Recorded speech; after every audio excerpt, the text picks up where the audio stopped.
importantly, what makes it relevant is if we are engaged in current events. And I just could not ignore the opportunity to talk about this royal funeral of Queen Elizabeth Alexandra Mary Windsor. I said, you know, and the reason why I want to do it because the numbers are clear. Lily, if you will help me, will you pull up the ratings number and show that to everybody? So this is projected. We're going to find out Queen Elizabeth's predicted funeral ratings. They are expecting that 4.1 billion people watched her funeral. That's second to the Atlanta Olympic opening ceremony. And then that next to that is Diana, Princess of Wales funeral. Then you had the Live 8 concert. Then you had Harry and Meghan's wedding. Then you had the World Cup final of France versus Croatia. You had the Muhammad Ali Memorial Service and Apollo 11 moon landing, about 6.5. Now, what's interesting, I will say this, well, I'll let somebody, because I think Chris might be able to do that, because there is a gap. There are other events that have taken place that have more than 652, but it's just giving you a basis of what the world, not just America, not just New York, not just Brooklyn, but what the world was thinking about. Look at those numbers. 4.1 billion people watched this ceremony. Wow. Pull back out. Reactions as we go forward, just reactions. Don't go deeper, just go with our ratings and reactions. Well, right off the bat, you can see that that's half the world's population. I mean, that's what come across to me. Okay. So that's just a lot of people. Half the world's population. I like. I mean, that's astounding. All right. Any other reactions? But Pastor, in the comparison, what we're looking to see. Well, I'm gonna tell you, but I'm saying if you can see something, there is something noticeable. That number is astounding, but there's also something else that's noticeable. So I'll tell it to you, but I thought, Chris Beckwith, I saw you log in. Do you have the answer? Somebody there twice. Okay. The one thing I was thinking about, and yeah, with the ratings, but I guess I want to say a bit of curiosity because it's like on two sides. Because one, you have the reverence and respect that the Queen garnered for 70 years, but at the same time, you've got all the hate and backlash from these countries that the British Empire colonized. Oh yeah, we're gonna deal with that. Let's stay with the ratings. Because this is setting up why. The point is, this is why I'm setting up why we're gonna talk about it. And you're right. Because it's actually bigger than really any sporting events. Because we always talk about how the Super Bowl, has such and such million viewers, but yeah, this like just blows any Super Bowl out of the water. Okay, all right, Elizabeth. But that's because Britain still rules the world. Yeah. So to follow up what we just heard from Trustee Gary, 3 events happened across the pond. And why did that capture? Why did that capture? So that's my observation. Yes, that's very true. That you have our admiration with this family, with her death, with the funeral of Princess Diana, and with the marriage of Meghan and Harry, but not William and Kate. True. So I want y'all to see that. William and Kate are way down on the list. Way down on the list. Anybody else? One more. I want y'all to see something which it got me, and I didn't know that. And sometimes we miss stuff. And I had to use their statistic because if I showed you if I had Justin for more time and I had him design it, I would have showed you the other events that were a billion. I'm gonna go 5, 4, 3, 2. I'm gonna float like a butterfly, sting like a bee. Muhammad Ali was the greatest performer and entertainer of all time. His fights, the Thriller and Manila, got a billion people. His memorial, and then the reason why the Atlanta Olympics opening ceremony got that much was because Muhammad Ali carried the torch. Y'all remember that? Now that you mentioned something like that, what about what were the numbers for Michael Jackson's memorial? His was high too. Yes. Muhammad Ali, I don't have him with me right now, but Muhammad Ali's fights with Holmes, with Foreman, and with Spinks are still the highest. And then you have Michael Jackson. All of those things. It was still about a billion, though. You're right. That number went up. But I just wanted us to see that they were just trying to do that because we associate the moon landing was when the world was watching, when Apollo 11 took place. That was a big event. And so that's what the number that the statistic company was being able to show. But I was just want to let you know is that while the royal family, as Elizabeth has flagged, in all of the top is the royal family. Also, if you just did over a billion, you basically have Muhammad Ali, you have Michael Jackson, and you have Megan, what's her name? Harry's wife. Markle. Okay. See, I don't engage in this stuff because I try to avoid it. But the point is, why is their number so much? It has something to do with the melanin. The numbers don't lie, but yet it's intrigued. But the queen, who first televised her coronation, 1952, and here we do the burial in 2020, and the numbers aren't final, but that's the expectation. And the point, what Deacon Beckwith has shared with everyone is that as we think as Americans about football ain't nowhere on there. For America, still in America, the Super Bowl still is the #1 event, but America ain't the world. And that's what we see. So what I wanted to do and what Deacon Beckwith has led us to is that in light of that, so many people, whether you intended to or not, you were engrossed or knew something about this funeral. Justin, I'm sorry, your hand's up. Thank you. Yeah. So according to Wikipedia, some sources estimate that the fight was watched by as many as 1 billion television viewers around the world, becoming the world's most watched live television broadcast at the time. This included a record estimated 50 million viewers watching the fight on pay-per-view, and Michael Jackson's funeral had 2.5 million viewers. 2.5? Yes. Okay, so that was way down. So that was Michael Jackson's was when I saw that. Thank you for that correction. He saved me. But I knew Michael Jackson had a big number, but it was in America, not worldwide. So my whole point was being able to say what Muhammad Ali was just, and he was in most of our lifetimes.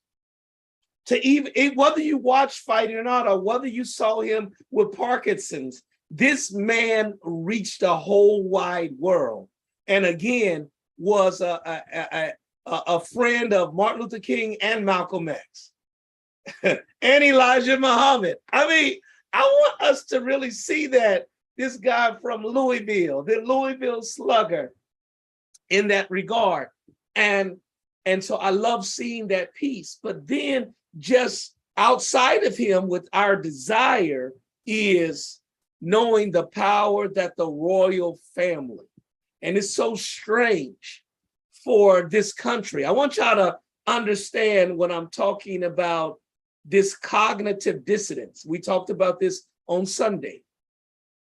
Remember, we broke away from the Britain Empire. Am I right about it? America, we said no to King George. That's what we said. Oh no, we're not doing that. And they came and started their own. America was a colony of Great Britain, of England. But yet, the romanticization that Liz, you dropped in there, we romanticize that. And I think it's a sick psychosis. It's a sick psychosis that we go through. I talk to young girls all the time and they say everything that they want and even say, but I kind of want them to have a little hood in them. No, I don't want no hood in your child. I don't want no street in your girlfriend. I mean, y'all know I'm telling the truth. We say that this because you think you can tame it.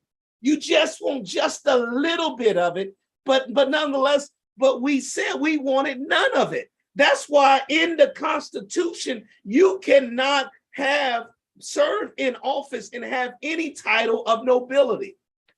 Beckwith, and then we go Minister Young. Okay, it just hit me actually. Probably why we had this romanticism with the British Empire. I think probably up until from that time, maybe up until maybe like the 1930s or maybe early 1940s, there wasn't really much going on between the two countries, but World War II, you know, when FDR had those talks with Churchill off the coast of Newfoundland. Okay. That might have been the start of the romanticizing. Okay, all right. Okay, we can go with that.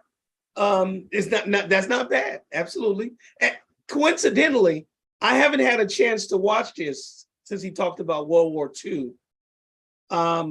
Before Nehemiah comes in, Ken Burns. This is America's foremost historian. And he's doing this special on PBS on the USA and the Holocaust. And the point is, for those of us who don't know the history, the USA did not want to be involved in that at all. We could care less what Hitler did to Jews. That was the official stance of the United States of America. And he's bringing that to fruition. I'm going to watch it. I haven't had the opportunity, but when you said it, I want to just put a plug in for those who like stuff like that. I think it's going to be a great piece of information. Minister Young. Good evening, everyone. Yeah, I have to agree with Deacon Beckwith, and I wanted to add just, so much of this is we're taught to romanticize royalty. We're taught to romanticize England and the UK and the royal family. I think so much of that comes from just childhood programming right from the beginning, especially as a young girl. We get a lot of this messaging from, Disney. For one, Disney is probably the biggest place that young children, especially young girls, receive a lot of this messaging around that being the pinnacle of femininity is being a queen or a princess. And for most of us, we don't get to see African queens or, Arab queens. We get to see white queens and princesses. And, it starts with Disney and it goes right down to the dolls that we buy and the dolls that we see in the stores. And so I think very early we receive messaging around the superiority of the royal family. And we might not have that language for it early on, but it translates throughout the years and it continues, even in our popular media as adults. Oh, that's good. That's good stuff. And because now what you led me to, and thank you very much for that observation and comments, we begin to see that conditioning, because you can be conditioned to love snakes and hate rabbits. That's how Sure. powerful conditioning is. And we began to look at this conditioning when you talked about the ideal of wanting to have this prince's wedding, this crazy wedding that little girls wants to be a princess, And the standard is what has taken place in Great Britain. Let's look at the royal money. Let me show you all something. Can you show us, Lily, the royal money? Okay, Pastor? Yes, Pastor, go ahead, Gary. But I just want to counter that with one statement. Why the British royal family, since there's still about a half dozen other royal families in Europe that we really don't pay attention to, who are actually related to all of the British monarchs too. But who's the Queen of the Netherlands or Belgium or the King? I got you. Scroll up.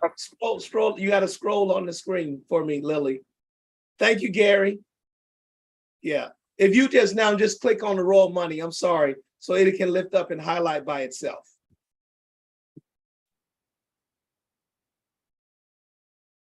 If you can click on it, it should get bigger. There you go. Perfect. Now, those you might have to adjust your screen, and I'll let her score it there. And Gary, what you said, Trustee King, you're absolutely right, and I'm going to tease upon it. But y'all so advanced, I just can't slowly get to where I'm going because I'm trying to set a predicate. So look at this: the net worth and the annual salary of the top members of the British royal family. Watch this. So in the dark burgundy is their worth. And then in the pink is what they earn each year. So Queen Elizabeth is worth $500 million, bringing in $64 million a year. Prince Charles is 100 million, bringing in 32 million. Prince William, 40 million, bringing in 3.3 million. Scroll up a bit. Prince Harry, 40 million, bringing in 3.3 million. Prince Philip, 300 million. 500 million is what he brings in. 500,000, but $30 million. And then Kate, 7 million. And then Meghan Markle, 5 million. And so here's my question for you all. And then we're going to dig deeper what Gary has now set forth to us. You can take that out. Y'all see that? Y'all see that? And also, please, I believe that there's a handout in our syllabus. There's a handout that is there for you that they're going to put out for you. What does the royal family do?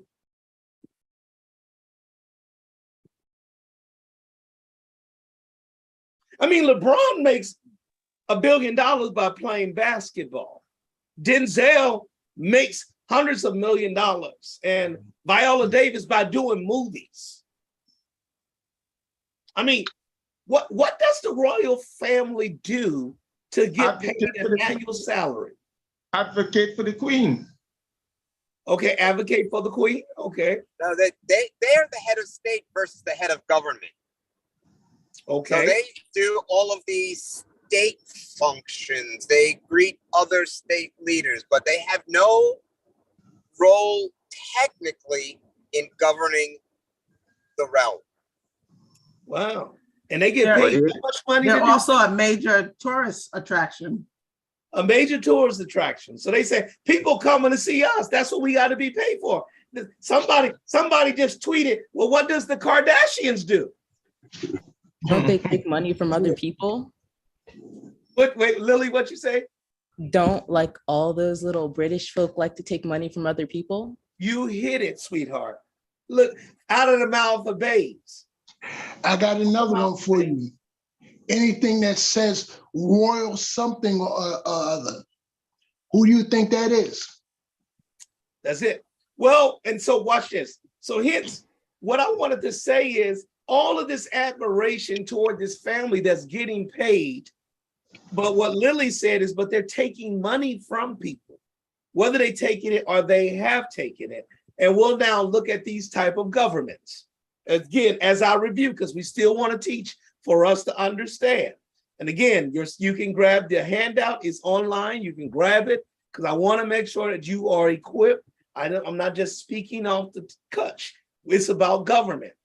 And so a government is a group of people that has power to rule in a territory according to the law.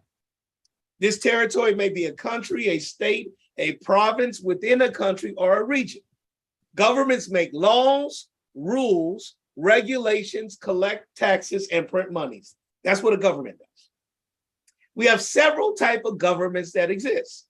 We have a direct democracy, where one person, one vote, that they vote for somebody. And that's Switzerland. We only have one in the world. Switzerland does that. And many of us think we do that. I mean, and Americans don't even know we do not have a direct democracy in America. We do not. You do not vote for the president of the United States. You don't do that.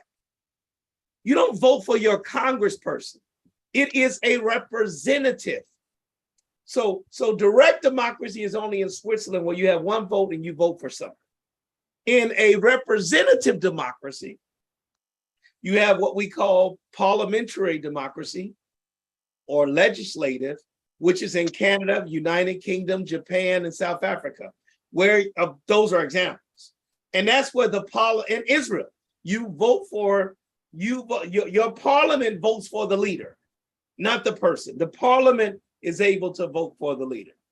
And then in a presidential democracy where it is executive driven, such as United States, Nigeria, Mexico, what we end up doing is voting. We vote for representatives who vote for the president. And if you fail to understand that, remember that's what January 6th is all about, was Donald Trump trying to influence the representatives that were going to vote for the electors that were going to vote for president. You vote for electors, you do not vote for the president. Y'all with me? Y'all agree, right? Are we still like, can I get somebody to Well, nod? can I have a question. Yes, Why is their income not taxable? Oh, you went back to the royal family? Yes. I'm gonna get to them. I'm gonna get to them. Okay. Hold Sorry. that. I'm gonna get to them. I love it. I'm just setting up because it still is about governments. And then we're gonna go back in. And then you have what's called an absolute monarchy. An absolute monarchy, Saudi Arabia, Qatar, and Oman, which means is that the monarchy is totally in charge. And we heard Trustee Gary just let to us know that in the United Kingdom, there's a separation between the head of state, which would at that time would have been Queen Elizabeth II. Now it's George III of his name, but yet we understand that the head of the government is Liz Truss. So they're separate. They're separate. So that's a limited monarchy, which therefore went to what you're now talking about. They had a monarchy, and what a monarchy means is this is mine, and what's yours is mine, and what I decide to give you. So Great Britain kind of rolled back some of the power of the monarchy by trying to separate some of the things that the monarchy was allowed to do, but still allowed them to keep their wealth. That's the price, to still keep their wealth and still attain wealth, because they said it added value. That's a limited market. And that's what we're going to talk about further. But then you have an oligarchy such as Russia and China. And then some people say the United States and Turkey, Zimbabwe and South Africa. That means the country just ruled by a bunch of rich people. Jeff Bezos does have a lot to say. Jamie Dimon, you come on, we can name the billionaires who are running America. If you just think it's Joe Biden, you missed the point. Am I right? All right. And then you got a totalitarian, which again, Russia, China, Cuba, Laos, North Korea, and Vietnam. Basically, it's the state or you die, period. And then after that, you got anarchy, which is no government. So we're looking at those basic forms of government. But what reminded us on yesterday, it put a monarchy on display. And as I said, out of the mouths of babes, as Lily had said, how the hell did they get this rich? They got this rich because they took people's money and they never had to give it back. And how did they take these people's money? How did Great Britain get to be the biggest of them all? They colonize. There you go. Look at my girl. So now what's this word? Colonize and colonialism. This is the policy or practice of acquiring full or partial political control over another country, occupying it with settlers and exploiting its economy. That's what they did. Great Britain just colonized and took over all of the money. That's what they did. And we look at this, when you look at this, go show it to us, colonialism. Show us this particular map. My great assistant.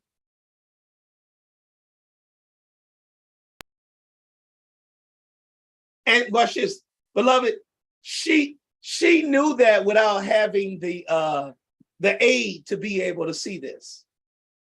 So when you look at this thing, as you look at this map, which is this scramble for Africa, you're able to see these different colors. And you can see like pink is Great Britain. And this is just Africa. This ain't everywhere else, because Great Britain still also had India and all of that. But look at Africa. After the Berlin Conference, look at this. I mean, it's amazing. All of these European powers in Britain, in France, in Germany, in Italy, in Portugal, in Belgium, in Spain, and all of that was independent was Ethiopia. So are you aware that you can put Europe in the top part of Africa? Europe can be swapped. You can probably put 4 or 5 Europes in Africa. Of these countries, these particular countries right here.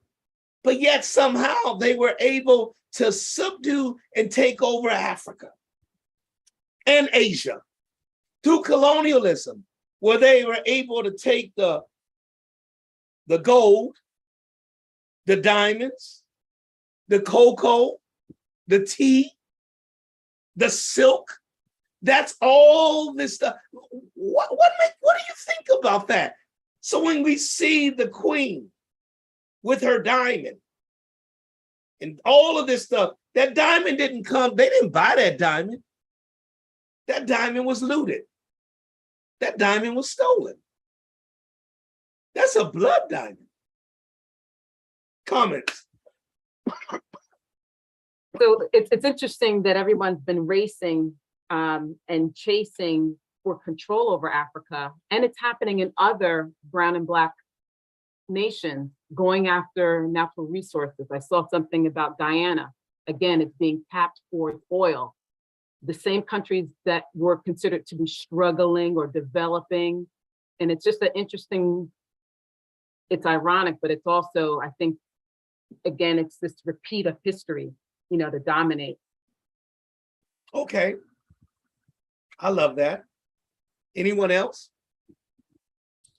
For the longest time, actually, I forgot what year it was, but a lot of Great Britain had to do with, as you said, the blood diamonds, like having like African people like dig up these diamonds and then illegally export it to them. And while they would be like, oh, it's like problem free, like no, like basically slavery was involved when they were literally kidnapping these Africans. Right. Like they would have, just like how they had African people taking Africans onto the boat to the USA and stuff, they were having African people kidnap Africans to force them into these mines to work for them. Oh, absolutely. Absolutely. Show show the colonialism one for me. Is right after the scramble for Africa. So after we saw that, look at how many Great Britain colonized, how many countries Great Britain colonized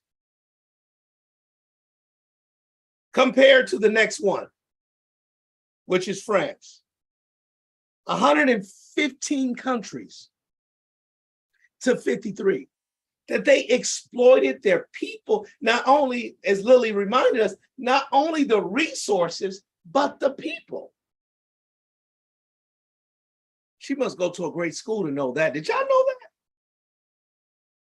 that? That's the point to see. And yet here we are, hell, and then hell to the king, or God save the queen or the king, which is the same word. Goes, sorry, Pastor. As the expression goes, the sun never sets on the British Empire.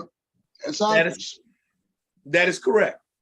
Because in that 115, can we name a couple of these sovereign countries that Great Britain colonized?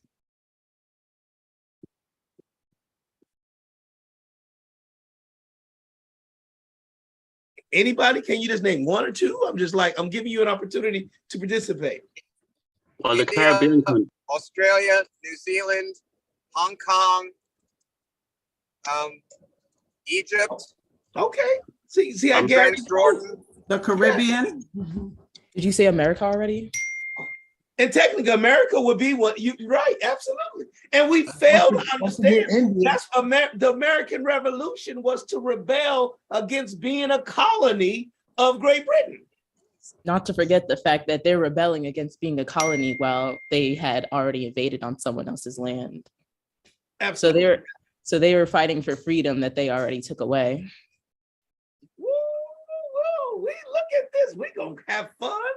So you're seeing this image that takes place.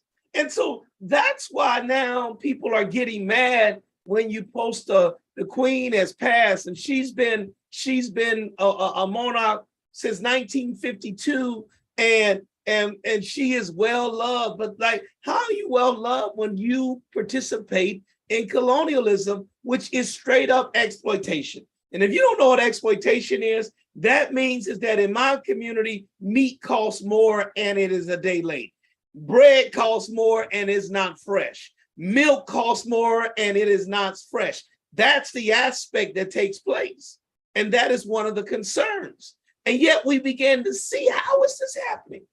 And so Gary said to us about the difference between a head of state and a head of government. A head of state, it can have all power, or it can be ritualistic. It can be a final decision, or meaning that it makes macro decisions and it leads the head of government to micro. It can vary for each one of those, but I'm going to share with you all a certain list. And as you look at this list, or you listen to this list, if you download this list, I want you all to see if you notice something of the list that I share with you. United States of America, the head of state and the head of government is Joseph Biden. South Africa, head of state, head of government is Cyril Ramaphosa. In Kenya, the head of state, head of government is William Ruto. Nigeria, head of state is Muhammadu Buhari, and both of them. Head of Ethiopia, this is a woman, first of all, Saleh Zawidi, that's a woman, and then Abiy Ahmed, he's the head of government. So there's a separation there, having a woman a head of state. Not only if you knew that Ethiopia had a head of state that was a woman. In Jamaica, here we are in Jamaica, the head of state is King Charles III. And then the head of government is Andrew Holness.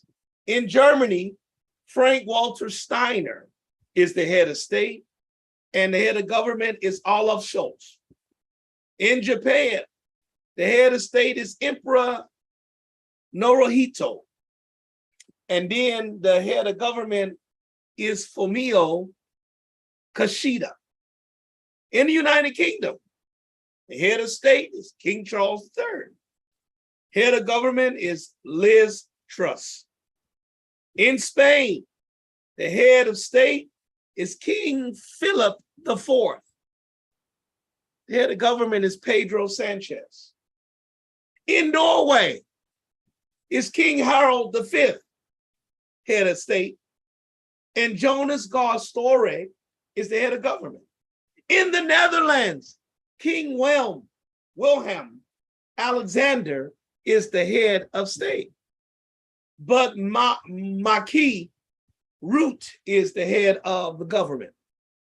In Belgium, King Felipe is the head of state. But the head of government is Alexander de Croo. In Denmark, Queen Margrethe, the second of her name, is the head of state. But Mette Frederiksen is the head of government. Mexico, Andres Manuel Lopez Obrador, he's head of state and head of government. And in Canada, King George III is the head of state, and Justin Trudeau, head of government. Observations on this list that I shared with you. What's your takeaways? Where are the women? That's one. Okay, I named two of them, two women head states. Yeah, but the most, the majority of them are men. Okay, gotcha. We see a male-dominated list of head of states and head of governments. Those heads of states are part of some type of monarchy. Okay, so say more.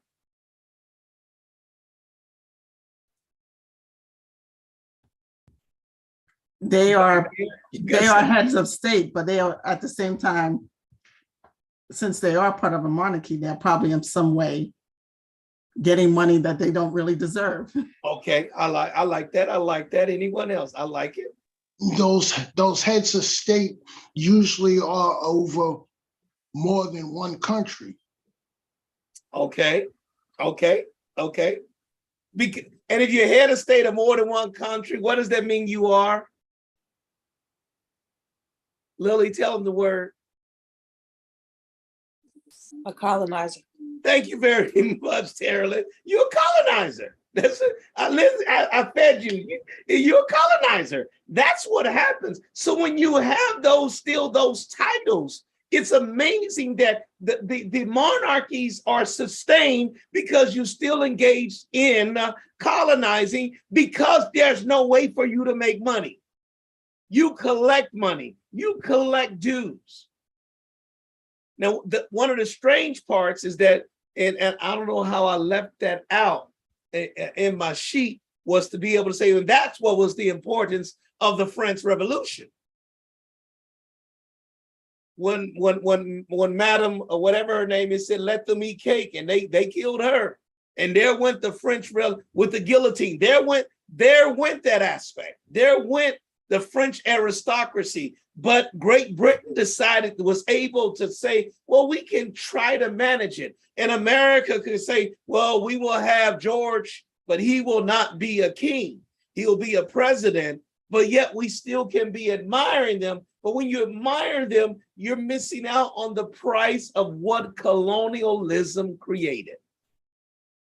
And that's a sad part. I mean, even as all of that coverage took place, Puerto Rico went through a greater hurricane than they did several years ago with Marie.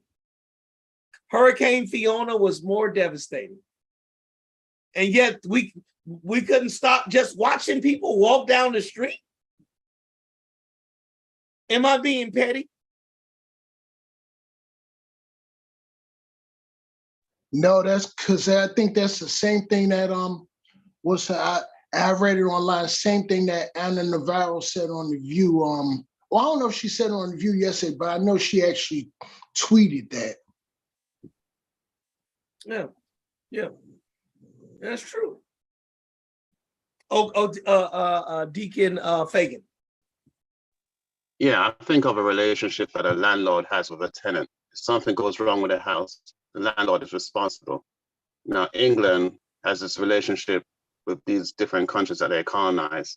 If something goes wrong with a country, are they responsible? Do they step in and fix it? When something goes wrong with Puerto Rico, the US was supposed to go down there and fix things or help fix things. But what's that relationship with England and their countries? Does she have an active part? That's a very good. It's what's negotiated by the different countries as they saw, because these countries are technically sovereign and decide to be a part of the Commonwealth.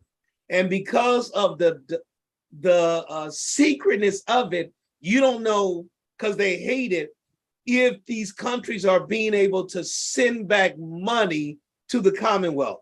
It's hard to be able to say. We know it is, but it's just nothing that you really want to be able to say. Why would you be a part of the Commonwealth if I'm not collecting taxes? If I'm not collecting some type of fee? There's a fee that is associated with it. And that's the same thing. You're right to be able to say what takes place with Puerto Rico. Even still right now, the best thing I could have said, that here we are focusing on Great Britain, and we have in the midst of our nation is going through a hurricane. And they're like, no, a hurricane? That hurricane's in Puerto Rico. I'm like, you unaware that Puerto Rico is a part of America. Now, that's still a part of colonial America. That's really what it is. But in that aspect, what makes it colonial is when you just take. That's why I do not want to make Guam, or because Puerto Rico's on the Atlantic Ocean, you got Guam and the other Solomon Islands, all of them, that's on the Pacific. And we ain't trying to make them full partners. You ain't making the full partners. So what you're doing is just taking from them and trying not to give. And that's one of our great challenges that we want to see. When I argue, I do believe Puerto Rico should be a state. I honestly do. Puerto Rico has just more in common with us as people in Alaska. Absolutely. And they want to be a part of a state. It'd be different if they did not want it to be so. But are you aware, when we're looking, which is very interesting, I didn't know this. You ready for fun fact? Fun fact, I need to have like a sound effect. Fun fact, fun fact, fun fact, fun fact. So watch this. This is what I learned. Anna, you said he crazy. Russia did not participate in the scramble for Africa. And some African nations, therefore, a lot of African nations are supporting Russia's war against the Ukraine. Because Russia, when we show you that list, Russia ain't nowhere on there. Can you go back to the scramble for Africa and show us the list, Lily?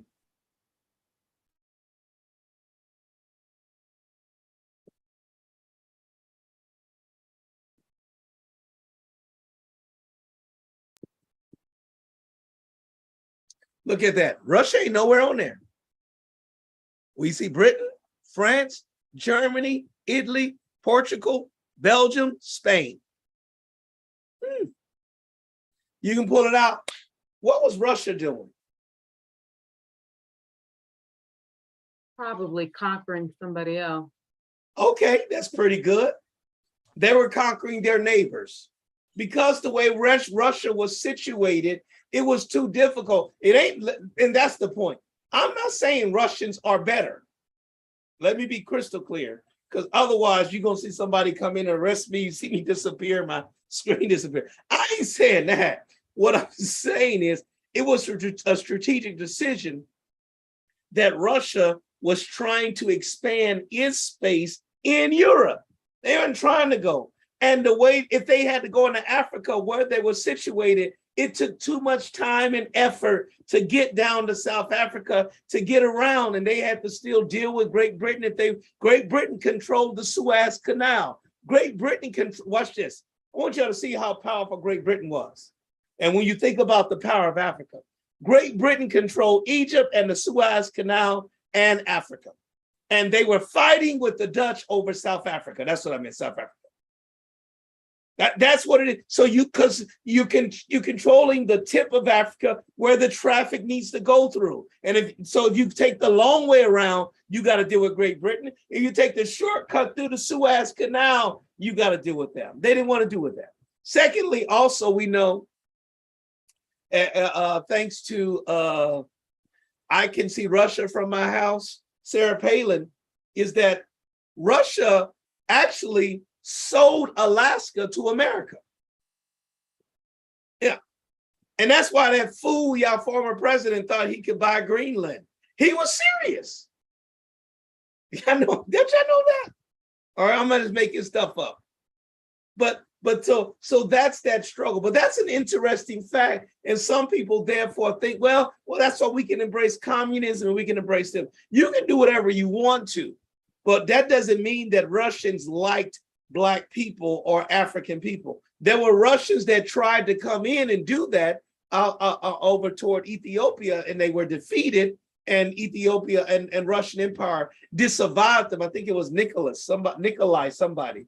And so that was disavowed. So the point that I want you to see is that all of these people via colonialism, what gave them the desire and the right to think that they should go to Africa to do so?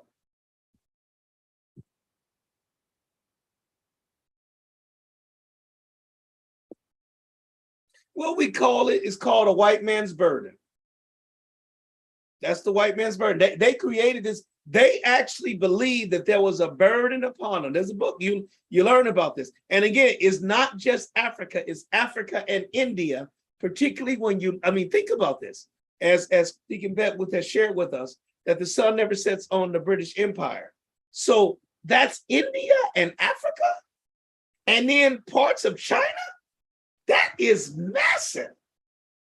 Now that got later because America was able to break free early on, as opposed to, in the 17th century, as opposed to in the 1800s when you have this spread. So America's already free because of the American Revolution. So they're free. We are our people in that regard. The country, that mindset is separate. But Great Britain controlled so much that the sun never set on this particular empire. And there was what they called then a white man's burden to civilize Africa and bring religion to Africa. That's what it was. It was to teach these jungle people how to act civilized and introduce them to a relationship with Jesus Christ as their Lord and personal Savior. So there's a deep history around white supremacy or this thought of superiority. That is correct. That's what I'm hearing. That's in that colonialism. Excuse me? I'm sorry, Pastor. I was just going to say, but in this transaction of colonialism, I guess what I want to say is that I feel that there may have been other persons that also saw an opportunity, within the countries themselves, that there's, and like when we think about something being an inside job, that there may have been persons within the country who also helped to facilitate that colonialism, that act. Oh, yes.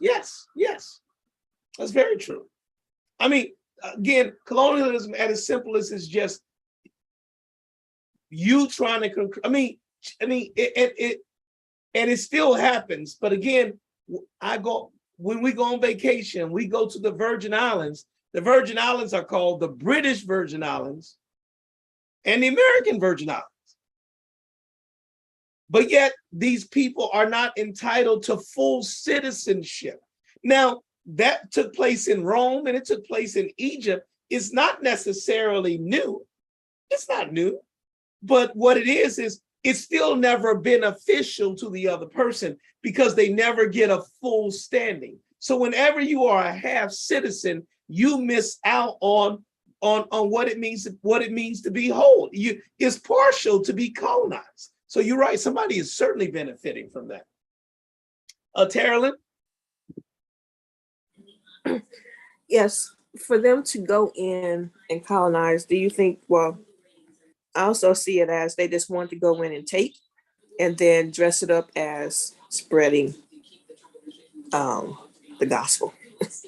Well, absolutely. Because to hit with what Liz has said, colonization was a change from what?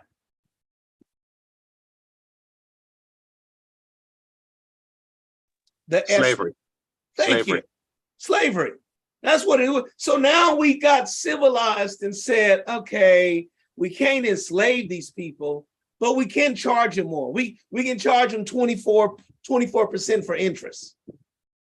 That's the point. You can't, I mean, you can't beat them, but I can make it so hard that they never get out of debt. That's what ended up taking place to be able to get the land and the resources.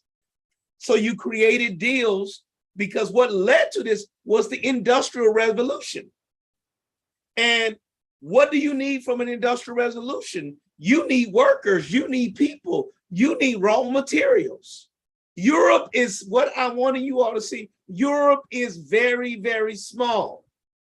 Now, yes, at one time, Japan took over China, and then there's sometimes the Ethiopia controlled Egypt, and Egypt controlled Eritrea, and those, yes, I can see there's always a sphere of influence, but it's just something very, very curious about this small group of European countries. And guess what? And they had a meeting, and that meeting was called the Berlin Conference, where they got together and they divided up Africa among themselves without no African country being there by themselves. Like, they're like, you coming to my house for Thanksgiving and don't even tell me, and deciding, okay, I'm gonna get this room, I'm gonna go downstairs, I'm gonna got that. That's what they did.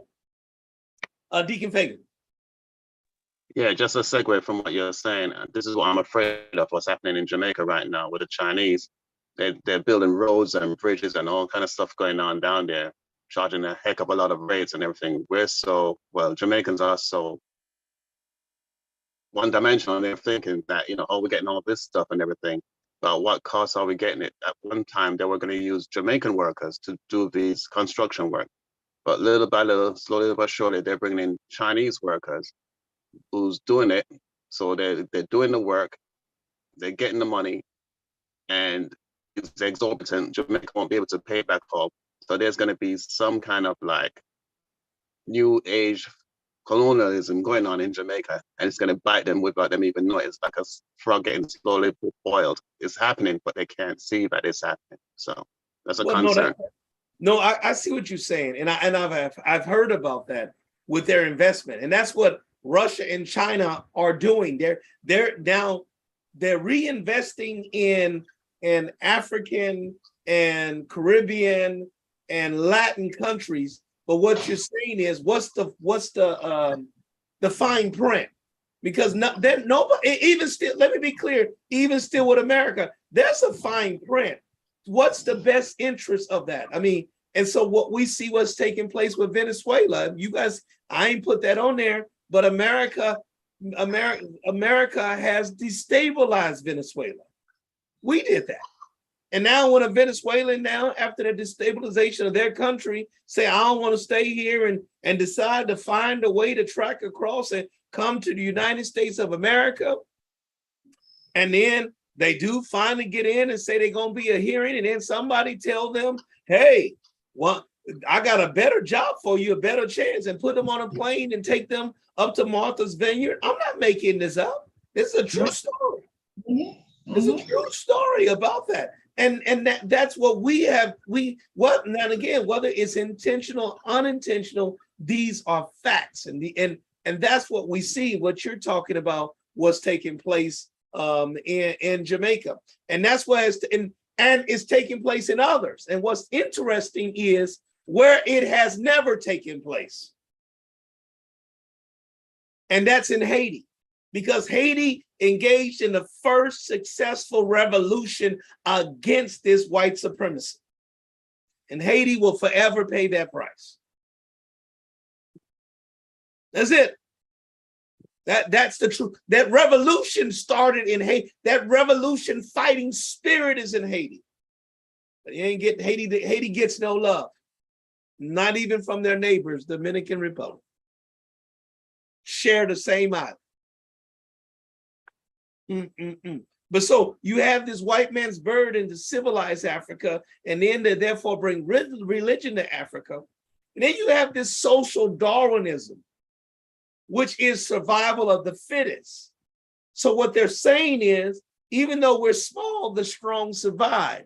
So how does the strong survive? Well, when you use social Darwinism, you therefore start with this process of an ape, then an Australian, and then a Negro, and then an American Indian, then a Mongol, and then a European. That was the scale that it was able to go to be able to say. So again, would Philip the Navigator, they were able to say, Henry the Navigator, excuse me, be able to say that white is right. And if you black, you get back. So therefore you began to stigmatize. And so therefore, with an industrial revolution, you needed these bodies. So you can cut a deal with these African nations if you had some industrial thing, and they would cut a deal the same way they cut deals to be able to sell part of themselves to other people. Let's be clear. I ain't saying that was the overwhelming abundance of what happened, but you and I know we got family members that will turn us in. Am I right about it? Oh, you're right about it, but also one thing that you probably forgot to mention, when you talk about these small European countries, what they had that probably the African countries didn't have, they had weapons. Right. Well, no, I like what you said, but your language says that's what the Industrial Revolution I was saying. They had all of that stuff. So now that's what they do. Now they need workers, and they're now leveraging that with the weapons and all that. They can either sell and trade and say, look what we can do. We can build a bridge for you. We can do these other type of things that they were bringing in with this industrialization and including the weaponization. And what ended up happening in the 60s, which I haven't dived into, is that when you saw these people beginning to, these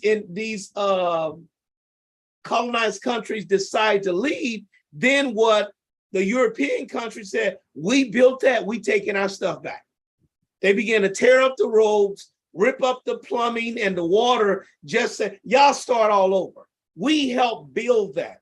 And that's what I'm saying. There was when you make a deal with the devil, whether he's black or white, Europe or African, one day the bill becomes due as they were doing that. And yes, there were then the weapons that they also had, but those weapons were made stronger because of industrialization that led you not just to have a gun that could shoot once, you had a gun that could shoot 10 times. Those type of things changed that. But I received that. Trustee Gary. Okay, Pastor, you said something about 5 minutes ago that just made me think when you talked about white man's burden, but also the conversion to Christianity.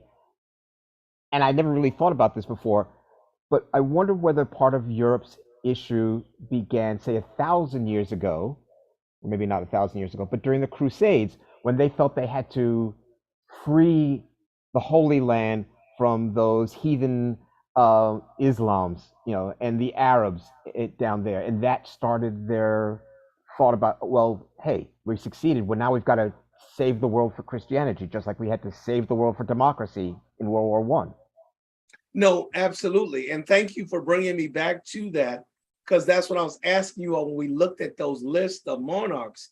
When you all were looking at the places, now there are a couple of countries in Africa. Lesotho, what was that, about as big as my house? I mean, you had a couple countries in that. Morocco has a king, Lesotho, and I think there's another country, about 3 or 4 countries that have a king. But by and large, and then you got Japan has an emperor. By and large, the title of king and queen is typically in Europe. That's where they are. And what ended up happening, what Gary is saying, is that when they were in those crusades, not only were they were fighting each other. The French, we learned about the American Civil War, and we learned about the Revolutionary War, the Spanish-American War, the War of 1812. Y'all should know those things. But we also, in European history, it just wasn't the great wars of 1 and 2, but the French and Spain and Great Britain and Norway, they were always at war.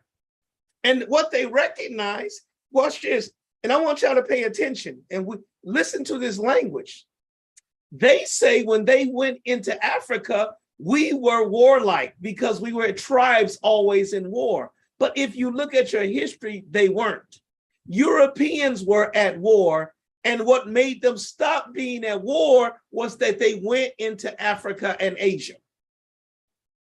and they stopped fighting each other. And so that's what happens at the Berlin with the Congo, when they're being able to divide this up and say, you get this, and you handle it however you want to. And so therefore now you see all of these kings and queens who now still have vestiges of nobility, of money that they taken, wealth that they have acquired illegally, and they get to keep it.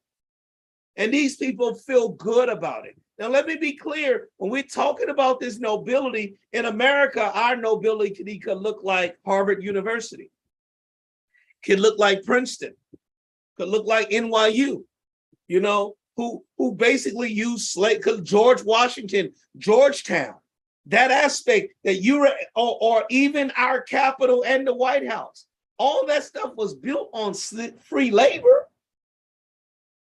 And that's how you're able to get ahead. That's why the majority of the presidents, when we first started this union, came from Virginia. And Virginia had enough power to move the capital from New York to Virginia. The capital was in Albany, the first capital. Was in Albany. How did it get to Virginia?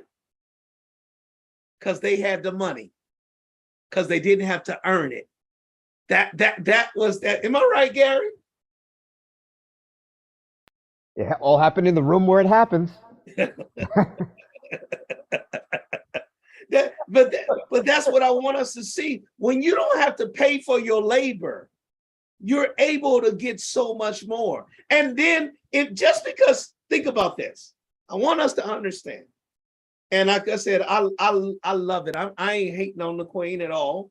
I ain't as harsh as some people. I can still critique to be able to say how we act like the Queen is disconnected from the struggles that took place, particularly with Kenya, with the Mau Mau and all of that stuff. Okay, with Jomo Kenyatta and all of them when they were killed and massacred. They messing with me, y'all. I'm getting deep. But my point is to be able to say what we're trying to call attention to is that you don't reign outside in a vacuum. You reign with real life events. And we have disassociated those type of things. Like, so watch this. What if we treated the Queen the way they treating Joe Biden? How we treating Joe Biden? Black folk who say he ain't did nothing. $10,000 ain't enough for a school loan. Gas prices are still high. He gave the Asians something, what we get. Am I right about? Yeah, I know you hear your family members talking all of that stuff. And that's okay. But if we say something about the Queen's historical policies, oh no, I mean, this is an inappropriate time to talk about that. But we can cancel R. Kelly, huh? That's good stuff, y'all. That's good stuff. I want us to see what we want to do, but yet they pillaged and took diamonds and gold. And right now, if you want to be able to study Egyptology, if you really want to look at the oldest mummies and the oldest history, do you know where you need to go to study that?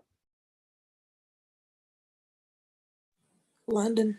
London, not in Egypt. They took stuff. Let's be clear. See, you all, when you watch films, they lead a little truth. Isn't that what what's his name? Mungler, Michael B. Jordan, what was his character's name? Killmonger. Killmonger. When he said that, remember, he said that was stolen because it's wrong. That's what happened. All of this, these artifacts that they got. When you see a mummy in Egypt that did not come, I mean, a mummy from Egypt, an Egyptian mummy that did not come from London, but yet it's in the London Library. It's in the London Museum.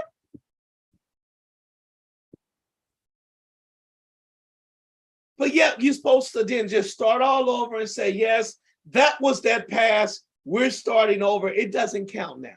And that's what I think we miss out on. And it isn't about us engaged in petty beefs.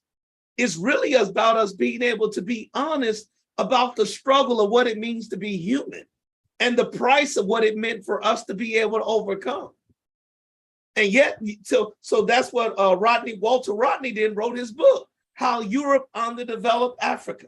So here you had, think about this, with this Industrial Revolution, they could have went anywhere. They went into Africa and took everything. And you and I know, and Patricia will tell you this, because she's a good country girl, pretty country girl, but she'll tell you that you don't farm the same land over and over again. Otherwise, you strip it. You got to plant your stuff and then you let it rest and then you go plant somewhere else. So, because otherwise, if you keep taking it, it ain't nothing left to go. And that's what all of them, they came in and stripped Africa. And now when we look at present day Africa right now, we see Africa in a famine. Africa, here we are not even wanting to take, Pastor Lacey is now on my 4th dose of a vaccine, and there are still people in Africa who ain't even got their first dose. That's what we have engaged in and seen. And right now, it ain't no rush to get in Africa the way it was before, because they stripped it all. They took the tar, they took the sugar, they took the cotton, they took the oil, they took the diamonds and the gold. Wow. And then say that Africa's a dark continent full of ignorant people. So what I say as we continue to close is that Queen Elizabeth Alexander Mary, she was Queen Regent of over 32 sovereign states. And at the time of her death, 15, which means the others departed from 1952 to 2022. That's fine. And all hail the Queen. And say, God save the Queen. And just in case you don't know, that's the same song as My Country 'Tis of the Sweet Land of Liberty. We took that. That's God Save the King. Because now it's the king on the sovereign. It used to be God Save the Queen, but now it's God Save the King because he is now George III of his name. But if you want to know, if you like those people, and that's fine. I love them too. It's wonderful to see them, to see a legacy going back some 400 years. It's like, that's awesome. I can't trace my legacy. 4,000 years. I can't trace my history. Sometimes I think they go back to the 16th century, 1600s. I can't trace my stuff beyond 1865. I can't go back that far. I would love to know. My great great grandfather is Addison Walker.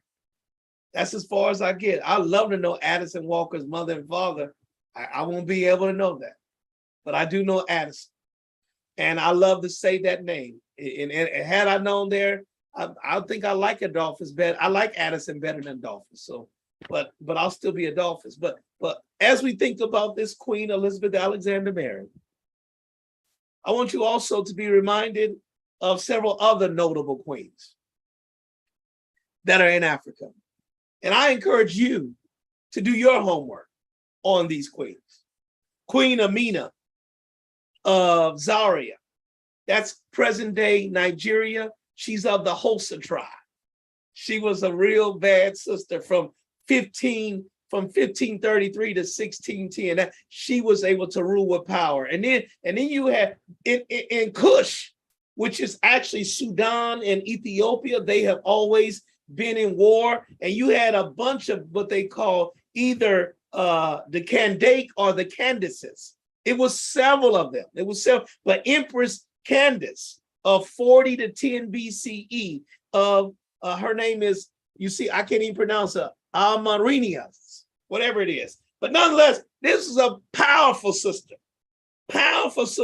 being able to fight off aggression from the invaders from Africa and without. I mean, absolutely. And you all, of course, know Queen Nefertari. She was the wife of Ramses II in Kemet.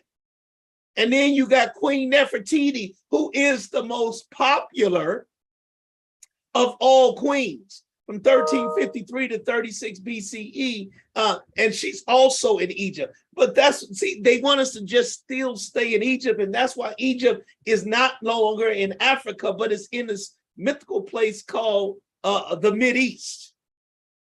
But that's why you got to deal with Queen Makeda, Sheba. She's the one that's mentioned in your Bible, also of Ethiopia in the 10th century BCE, and Queen Anna Zazinga. I love her, of present day Angola. She was able to fight out the Portugal.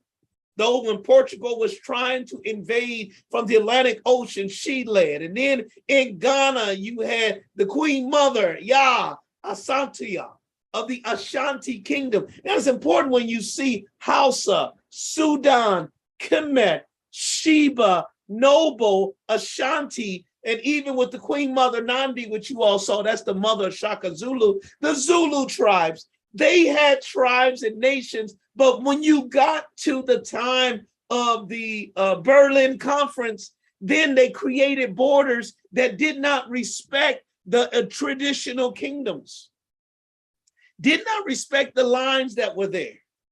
Then you had Queen Ravana, the first of Madagascar. And then right now people still say, well, you know, they are more Thai, they are more Asian. No, they are African. Madagascar is a country off the coast of Africa, and it was connected with it. They speak an African language, they have African culture. And then you have Pharaoh Hatshepsut of ancient Egypt again. I mean, Egypt begins to be this paradigm of still seeing, now again, women were attacked, women were mutilated, but nonetheless, these queens still came through. I just encourage you, if you know that the queen loved the Kentucky Derby, or she loved, what's the dogs? Those you love, who got a dog? Who got a dog? She had the corgis. Y'all got a dog?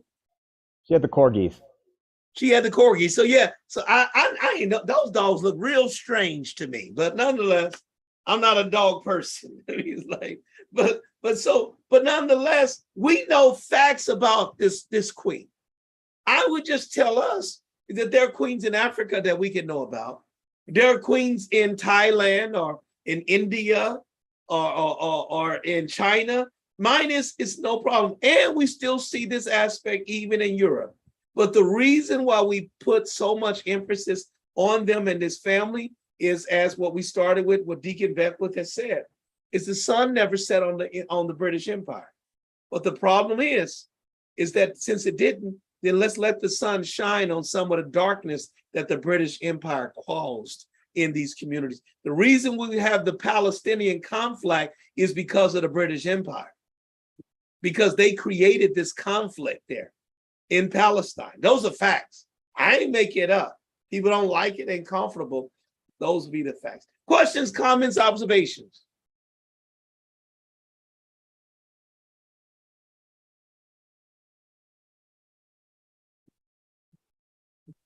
Taxable income. Go ahead. Now, you still, the question about why there's no taxes. Oh, okay. I go back because that's the deal that they cut. They cut the deal. So they get this money and they are exempt from. So when he got this inheritance tax, the whole world, the whole of Great Britain has to pay taxes. But now Prince Charles, as he inherits his mother's stuff, he don't have to pay an inheritance tax. And that's their exemption. That's how they're able to preserve their wealth. That's how they, and also remember the important thing, they have two overall concerns in the royal family. The wealth, and one more thing, which is more important than their wealth. But their titles? Not the titles. Bloodline. There you go. Who said that? Jackie. My pen, Jackie, you're right. My pen, I finally went to my board. My pen is bad. I ain't been down here in a while. The bloodline. That's the point, the bloodline. And that's why, so when you see this, it all goes through the bloodline, whether it's a male or female, but as long as it goes through the line of them, that they can trace it back. That's the most important thing. And to some extent, that's what creates what they argue national unity. National unity, to be able to trace it through. You know, it might be good, it might not. I mean, again, I would love to trace my bloodline. I would. But they're able to do that. And even still, when you look at the king of Jordan, supposedly he's a 43rd descendant of the prophet Muhammad. That's what it said, supposedly, which means it can't be proven. But nonetheless, you go back, the further you go back towards your particular claim, you can do so. And then they reintroduce themselves. Some of you all have watched The Crown, and The Crown does a pretty good story about them, but they changed their name when they were in the war because they had a German sounding name. And as Gary said, the king of France, the king of England, they were cousins. So that's the point. These families just thought that they could be royal people. There's a whole royal class, and that nobody can get of it. So we're not supposed to be subject to the same rules and laws that everybody else is supposed to. So therefore, we are exempt from the taxes. Oh, of course not. That's that elitism that gets with the monarchy. And watch this, that people are happy. Yes, there you go. Gary named them Saxe. Gary, you say that. Before they became Windsor, they were Saxe, Coburg, and Gotha. Yep. So nice Germans. Yeah, he spent time over there. But when you look at this, that's the psychosis that I talked about, the cognitive dissonance, is that these people who are struggling to pay their own light bill, struggling to get gas in the car, struggling to keep heat on in the house, or in the midst of a heat wave and trying to have air conditioning, are real concerned to making sure that their royal family is well taken care of.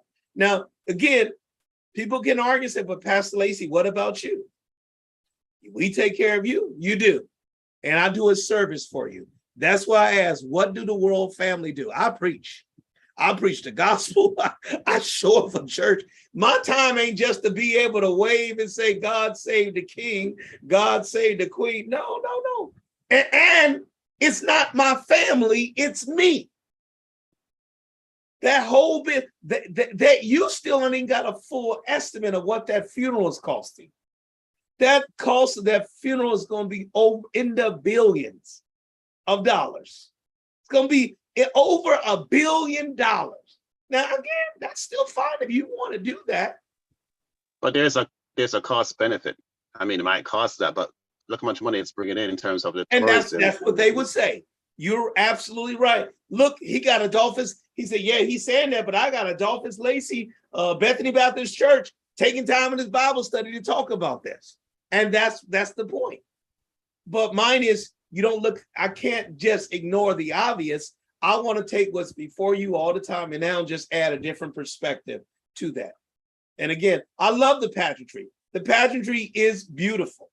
And they have set that particular standard.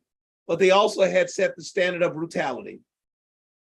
And I forgot, my book I read in high school, The Little Brown Reader, and just learning about British. I mean, again, what they do, but it's, you all are here, but looking at we saw the movie, but seeing Gandhi, even though Martin Luther King liked Gandhi, you all know Gandhi was a racist. You can still be against brutality and nonviolence and still be a racist son of a gun. But what Great Britain, how they controlled India, South Africa, Hong Kong, Palestine, Egypt. I want you to see these strategic places. And you don't just control them, you control them with brute force. They're not benevolent mercenaries or benevolent saviors. No. But to play devil's advocate, and I'm going on a limb here, so please forgive me. All right, don't fall. But couldn't you say that the royals right now are victims of history? Like, they would never do what their ancestors did. And they would never even have the opportunity to do what their ancestors did. Right now, they're just living from the sins of the ancestors. I Now, love you it. could say, also they could talk against it and they could like give in something, or, who's going to give away money? You know what I'm saying? So I don't know. No, That's my that's exactly no. You answered your own rhetorical, which is very, very true. That they are now being held accountable to what took place. But if you didn't say that, the scary part of why they won't say that, because to admit that fault is to say the 70 years that Queen Elizabeth reigned over it. It ain't so that you can say that they didn't do it, but the person that we're celebrating, she was still the queen. She didn't express disapproval of that. Hell, we just saw that with Merkel and their baby Archie. That they can't even get along with their family with whether or not this baby's gonna be dark enough. In that realness that's in there, they got a whole lot of struggles. But I do think that they could make an effort, and you're absolutely right. Universities. Go ahead. Who's this? Sorry, Pastor. I didn't mean to interrupt. You were about to say about universities. Yeah, but like for example, when we're at Cameron's at Matt's school when Matt graduated, but whenever we're at NYU, they recognize the native land. Now somebody might say that's tribalism and trivial, but nonetheless, I'm called to remember that this land was stolen and acquired from a Native American tribe, and NYU reminds of that.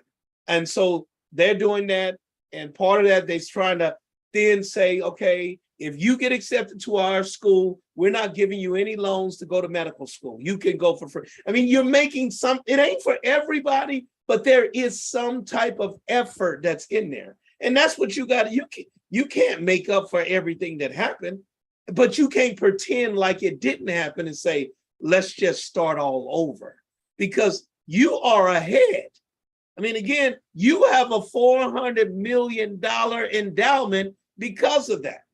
And now you want to say, okay, let's just start here. And now I'll just take a salary of $1. But you got a $400 million endowment. And so that's the challenge that they would face. And that's the thing that George III, has to seek to do in a new area that is increasingly going skeptical of why am I paying for and what am I paying for? But I think what you all are saying, and I joked about, the Kardashians are royalty. The Kennedys are royalty.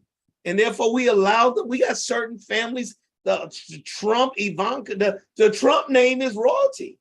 To us, it might not be in there, and people are willing to pay for that. And that's what they're doing. Like, no, people are still like, no, we need a royalty. There's a royalty line, and I want to pay for them. Pastor, Go ahead, Gary. I think actually the royal family does pay taxes now after the fire in Windsor. I actually was over there when the fire happened, and they weren't paying taxes, and the country was in an uproar because, oh my gosh, we're going to pay for this. This is not our property. So the Queen finally said, oh, okay, I guess I'm going to pay a few dollars or a few pounds in taxes. Right. So they do now. But so what you said is, but that's at the Queen's discretion. The Queen chose to pay the taxes. That's true. She wasn't compelled to pay the taxes. That's true. She chose to pay taxes. That's correct, because like right now, the succession was law that's written. See, when you're saying it's limited as long as both sides agree. So the head of state doesn't, remember, the Queen comes in, and now the king comes in and brushes up against the Queen to open up the parliament, and they make the decisions, and the Queen technically is disconnected. What happens if the Queen decides not to come? What happens if Parliament does not decide to recognize? Then you go to war. So that's what I'm saying with Anna's question. It's negotiated. You're just trying to find a way to keep, we need the monarchy, but we don't. So let's just split the baby and let's try not to let them have a problem. That's what it is. I mean, and I love what you, I think it was Terrellin who said it, or no, I think it was Fagan. Even if you got rid of the monarchies, the tabloids would die. in there. I mean, they want something to talk about. So, but all I'm saying is that's trivial to talk about what was done in Africa and Asia, in the subcontinent of India, as they were able to amass this wealth that they were allowed to give and haven't given back. That's the point. That was it.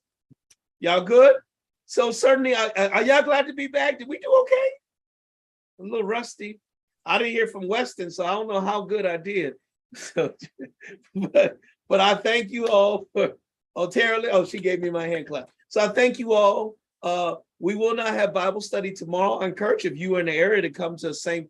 Paul's Community Baptist Church, participate in the Ma'afa ceremony and that, but we will be in church on Thursday in person. We want to worship together. We are incarnational and we can do this blended. If y'all help me, we can do both ways. Sometimes we can be online and sometimes we be imperfect. And that's the best way to do it. Not totally all the way back and not totally online. So I thank you all for this opportunity. I'm gonna ask our executive pastor, Reverend Pittman, Pastor Pittman, if he will dismiss us in prayer. Dear God, our Father and our Mother, it's once more and again that we bow in your presence, thanking you for this time that we have shared with you and with each other.